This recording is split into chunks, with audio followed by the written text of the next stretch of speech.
Hello traders, candlestick chart technical analysis का सबसे important part है, ये हम सभी जानते हैं। कैंडल को रीड करना एक ऐसी स्किल है जो हर ट्रेडर को आनी चाहिए। तो आज इस वीडियो में हम एक इंपॉर्टेंट कैंडलस्टिक पैटर्न की बात करेंगे जो आपको चार्ट के अंदर बहुत ही पावरफुल सिग्नल देता है मार्केट में बाइंग एंड सेलिंग करने के। मैं हूं C Rajat Aryoria, quant analyst at Angel One. Video शुरू करने से पहले आपसे रिक्वेस्ट है कि प्लीज सब्सक्राइब बटन पे क्लिक कर दें एंड बेल आइकन को क्लिक करना ना भूलें ताकि आने वाले वीडियोस के नोटिफिकेशन आपको मिलते रहे।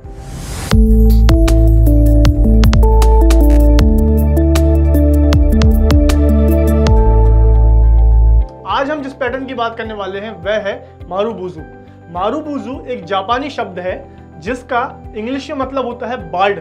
अब इसे बार्ड क्यों कहते हैं ये हम वीडियो में आगे देखेंगे। देखिए, मारुबुजु दो टाइप की होती है, bullish marubozu and bearish marubozu. So marubozu candle कुछ इस तरीके की दिखती है। हम सभी जानते हैं कैंडल जो है 4 प्राइस पॉइंट से मिलकर बनती है, open, high, low, close and 3 हिस्सों में कैंडल होती है, real body, upper shadow and lower shadow.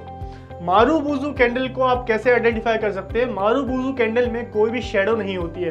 वह पूरी कैंडल जो होती है रियल बॉडी होती है, ना उसमें अपर शेडो होती है ना उसमें लोअर शेडो होती है, और अगर शेडो होती भी है तो बहुत ही छोटी, ना के बराबर शेडो होती है।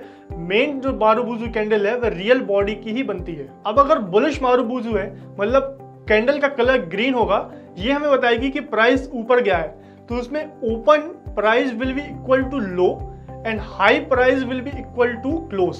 ये पैटर्न हमें बताता है कि जिस पॉइंट पे प्राइस ओपन हुआ वहां से बिल्कुल भी नीचे नहीं गया, वहां से लगातार ऊपर चलता चला गया एंड इतना ज्यादा बाइंग प्रेशर आया कि प्राइस ऊपर चलता चला गया और अल्टीमेटली क्लोजिंग जो हुई है कैंडल की वह हाई पे जाके हुई है। इसका मतलब यह है कि हमें इस कैंडल में बुल्स की ताकत देखने को मिली और बियर्स मार्केट को थोड़ा भी नीचे नहीं ले जा पाए। सो इस कैंडल के फॉर्म होने के बाद, हाई पे क्लोज होने के बाद, हम ये अज्यूम करके चलते हैं कि नेक्स्ट डे या नेक्स्ट टाइम फ्रेम की जो भी कैंडल ओपन होगी वह भी बुलिश होगी। बुलिश प्रेशर नेक्स्ट कैंडल में भी कंटिन्यू रहेगा। तो चार्ट पे ये कैंडल जब भी हमें देखने को मिलती है तो ये हमें कंफर्मेशन मिल जाता है कि बुल्स अभी पावरफुल है, बुल्स मार्केट में बाइंग इनिशिएट कर रहे हैं, और जैसे ही नेक्स्ट कैंडल ओपन होती है वह थोड़ा भी ऊपर जाने की कोशिश करती है तो हम उसमें बाइंग पोजीशन इनिशिएट कर सकते हैं। और आप एंटर करने के बाद अपना स्टॉप लॉस बुलिश मारुबुजु के लो के नीचे लगा सकते हैं। वैसे ही बियरिश मारुबुजु कैंडल में प्राइस ओपन होते ही लगातार आपको सेलिंग प्रेशर देखने को मिला है, अल्टीमेटली कैंडल लो के पास जाके क्लोज हुई है। तो बियरिश मारुबुजु कैंडल में open is equal to high and low is equal to close होता है। सो ये कैंडल फॉर्म होने के बाद आप एक सेल ट्रेड ले सकते हैं नेक्स्ट कैंडल में और अपना स्टॉप लॉस लगा सकते हैं इस कैंडल के हाई के ऊपर। सो मारुबुजु कैंडल को ट्रेड करने से पहले 2 बातें जानना बहुत ही जरूरी है। पहला, be flexible with the pattern. आपको बिल्कुल स्ट्रिंजेंट नहीं होना है कि उसमें बिल्कुल भी विक ना हो सकता है कि मारुबुजु कैंडल बने उसमें छोटी मोटी विक्स आपको देखने मिले तो आप उसको इग्नोर कर सकते हैं। आपको फोकस ये करना है कि रियल बॉडी बहुत ज्यादा हो और छोटी मोटी विक्स को आप इग्नोर कर सकते हैं। सेकेंड पॉइंट है length of candle. Length of candle marubozu में बहुत इंपॉर्टेंट है। कैंडल बहुत छोटी भी ना हो, बहुत बड़ी भी ना हो। कैंडल 1% की प्राइस रेंज से छोटी भी ना हो, जैसे कि उसका ओपन एंड क्लोज का जो प्राइस रेंज है वह 1% से कम नहीं होना चाहिए और 10% से ज्यादा नहीं होना चाहिए। 1% से कम है तो यह हमें बताता है कि बाइंग प्रेशर हुआ है। बुलिश मारुबुजु के केस में बाइंग प्रेशर हुआ है, बट उतना ज्यादा नहीं हुआ है कि प्राइस को और ज्यादा ऊपर ले जा सके।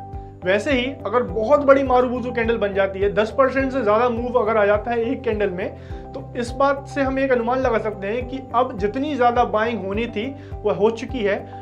हो सकता है कि प्राइस ओवरबॉट या ओवरसोल्ड हो चुका हो, तो अगली कैंडल में प्राइस के रिवर्स होने के चांसेस बढ़ सकते हैं। तो आपको 1% से छोटी कैंडल को तो मारुबुजु कंसीडर नहीं करना है और 10% से बड़ी कैंडल को मारुबुजु कंसीडर नहीं करना है। आइए चार्ट में देखने की कोशिश करते हैं मारुबुजु कैंडल को।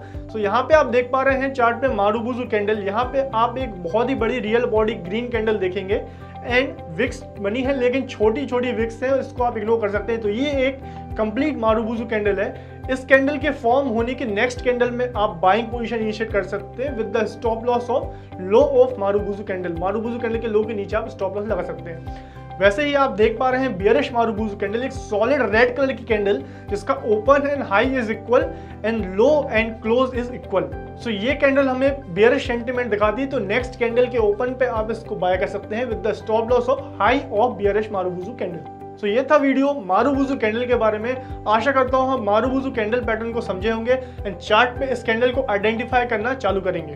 अगर आपको कोई भी डाउट है तो प्लीज़ कमेंट बॉक्स में डालें एंड चैनल को सब्सक्राइब करना ना भूलें, बेल आइकन को क्लिक कर दें ताकि आने वाले इंपॉर्टेंट कैंडलस्टिक पैटर्न के जो वीडियोज़ हैं इस सीरीज़ को मिस ना करें।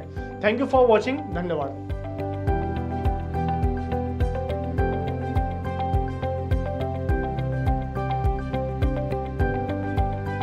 Investments in securities market are subject to market risks. Read all the related documents carefully before investing.